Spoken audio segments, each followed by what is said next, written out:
What's up, everybody? John McClain with FPS Outdoors here, and again, if this is not just your first time saddle hunting this year, but if you have successfully shot a deer and harvested it from your saddle, make sure you hit that subscribe button. Let's get on to the episode.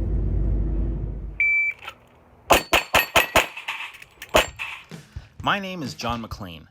I was born and raised in Sin City, Las Vegas, and I'm a competition speed shooter, multi-gunner, subtle dresser, and graceful goofball. Now, I'm starting a new adventure, learning how to hunt. Come along with me as I get help from my family and friends and learn what it means to be an outdoorsman. And I'm gonna need all the help I can get. This is Fancy Pants Shooter Outdoors. Hello. Man, it's the last day of archery before firearm season starts, and then I can hunt archery again. I can hunt archery during firearm season. I just got to buy a firearm tag, but that's going to be Kelly's chance to come out and chase some deer. So we're going to see if we can get something done today. Don't know what we can get done, but we'll see. I know I've been out of town. I was just back home in Vegas dealing with some personal stuff, but so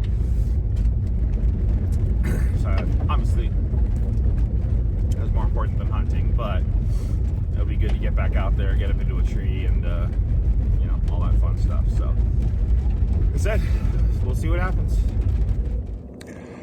All right, y'all, we're set up. The sky's starting to get light, and we got about 45 minutes before our shooting light.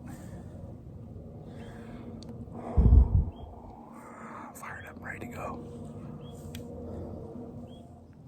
Okay, so we are now into the shooting light, and it could be a good sign. I got set up, and like 10 minutes later, I heard a buck grunting and cruising on through this intersection.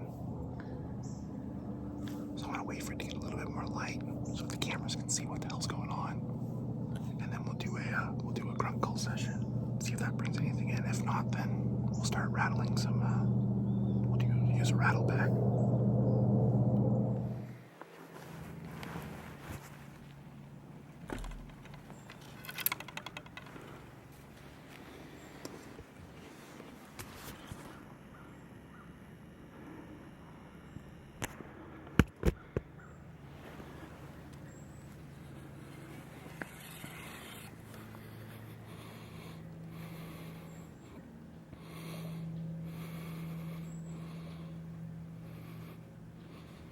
Meh.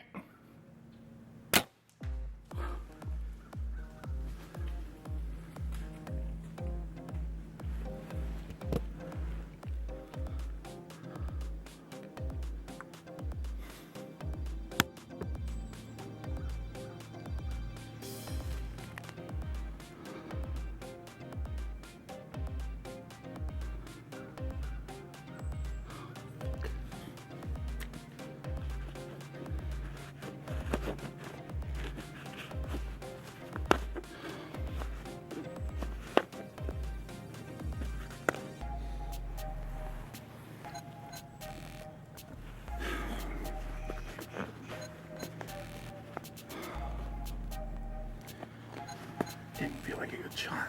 Looks like I might have gotten him in his neck. Well, that was not ideal.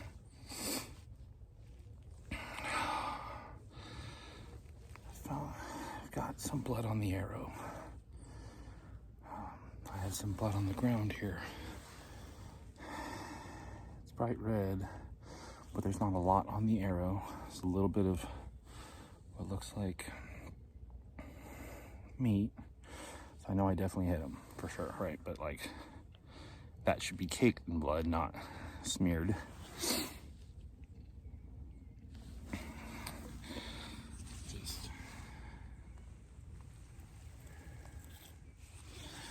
I mean, he bounded off, so it was obvious he was hit.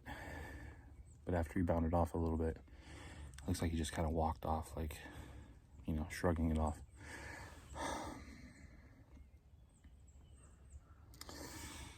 So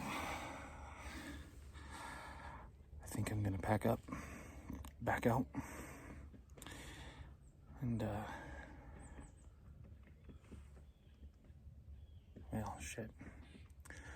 I think I'll get back up, but wait an hour or two before I go and track it. I'm gonna see if I see any more blood. See if I can consider how much he's actually bleeding.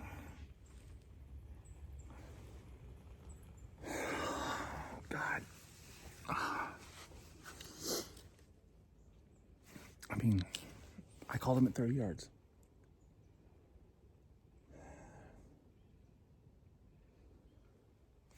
I don't know what happened there. Obviously, I'm back up in the tree, right? I'm gonna hang out for like an hour or two before I go any further. See if I can find him. I mean, there's blood on the ground, there's blood on the arrow, there's meat on the arrow, but like nothing about that says kill shot.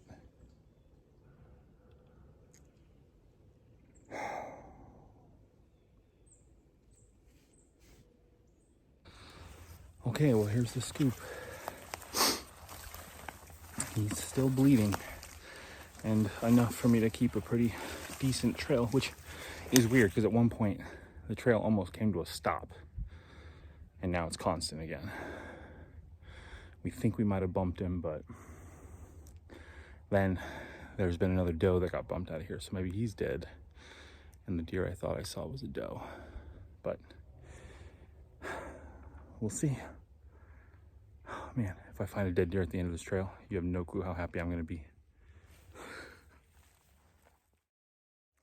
All right, and just so we're clear, this is not how I think this animal, especially one as old as him, deserves to go out. Like, I'm very upset with myself about that kind of shot.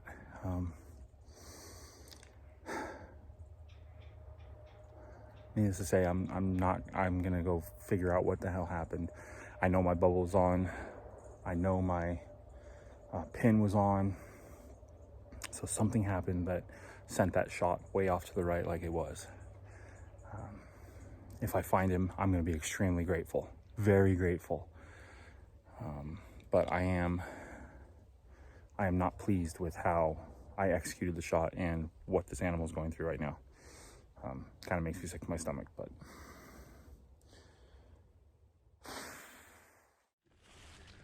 That's funny, he started trickling more as soon as he came back into the timber. And that's some fresh droppings. Yep. Okay. Yeah, you can see it, right? That's good.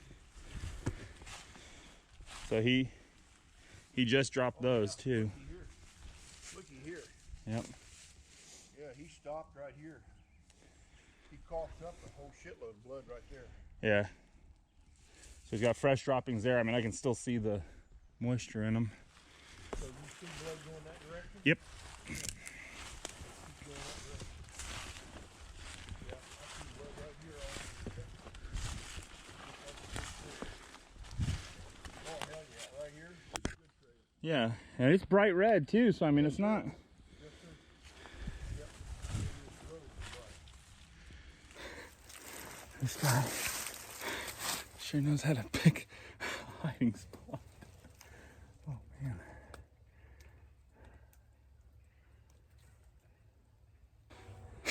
Well, after tracking him up and down into the creek, up into some bushes with some major thorns, I still feel like there's some on my side. There he is. I feel so relieved. You can definitely see the shots in his throat though. Yeah. Let's get him out of the water.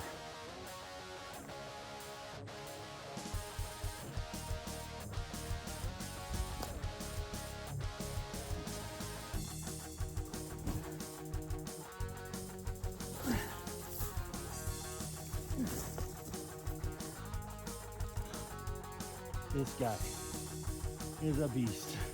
And now he's wet, which makes him even heavier. in the sand.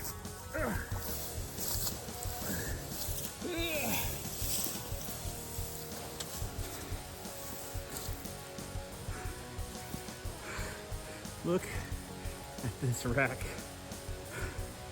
How funky is that, huh? 1, 2, 3, 4, 5, 6 points on one side, and then this thing. God, this is by far the way to go, man. Game carts? Four-wheeler with a winch. Well, as you can see, I shut off some layers because this guy made me go for a hike this morning. Considering this morning we had that grunt call, that grunting coming in from behind us before the light came out, and then nothing. This guy snuck up behind me. I'm surprised he didn't wind me, to be perfectly honest with you, but he came into 30 yards, and I mean, it was not a great shot. You can see it there in the neck, but I'm so grateful and lucky to have my hands on this guy. We called this guy Elliot from the Open Season movie because he's got one 6-point rack on the right side and a WTF rack on the left. So man, just super grateful. Big thanks to my buddy Bill over here for letting me hunt the property and getting to harvest this beautiful animal, because God, I'm feeling extremely grateful and lucky right now. So we're gonna get to the real work now of gutting him out and getting him out of here. But thanks for tuning in, guys. All right, here's the man. Well, ladies and gentlemen, that timing couldn't have been more perfect because firearm season starts tomorrow. And if I wanted to kill 2 bucks, I would have had to use my firearm tag. I could have used a rifle or a bow, but now I've got rifle season and the back half of archery season to get another buck on the ground. So it's just nice to have that option. I'll tell you this. It wasn't really windy, okay? So the wind wasn't doing much, but this guy came from straight downwind of me. At no point did he look alerted, anxious, or anything like that. He was just cruising. And you know, this is not the first time I've had a buck come from downwind of me that wasn't in a state of alert after doing so. I don't know, okay, like definitive, because obviously I can't ask this deer, you know, what he smelled before I shot him. But I've been using the dead downwind stuff ever since I've started hunting, just because that was the first product that, you know, I saw reviews of and wanted to give a try. More times than not, I've had deer come downwind of me. I'm not saying they might not smell me. I'm not saying they don't smell me, but that dead downwind stuff seems to cover enough scent that even if they know something's off, they just know it ain't me, you know. So I got to give them credit for something. You know, I buy all their stuff. This is not a sponsorship statement by any means necessary. I'm just saying that this guy came from dead downwind of me, and now he's dead. So, but and I'll say this too, I'm not sure. I mean, I felt, you know, the first shot where I missed Whoopi, I felt rushed for sure. This time I saw him coming. I had the camera set up, I had the bow in my hand, I was drawn back waiting for him. When I stopped him, I took a good 2-3 seconds to ensure that my pins were where I needed to be. My thumb was wrapped around. I was pulling, and when the shot broke, I did not feel like it was a bad shot on my part. Bubble was level, everything. So what I'm gonna do now is take my bag out and go sight this thing in and see if maybe the sight got knocked around one of these mornings from, you know, being thrown in the car or something like that. But I'm so grateful that I was able to find him and harvest him, but I'm not happy with how it happened. So I will definitely be putting in a little bit more work before I go out again for, you know, the late half archery season. But either way, super glad to have him in the car with me right now. And the little one is pretty excited about seeing a reindeer, as she calls it. So we'll get home and let her take a peek.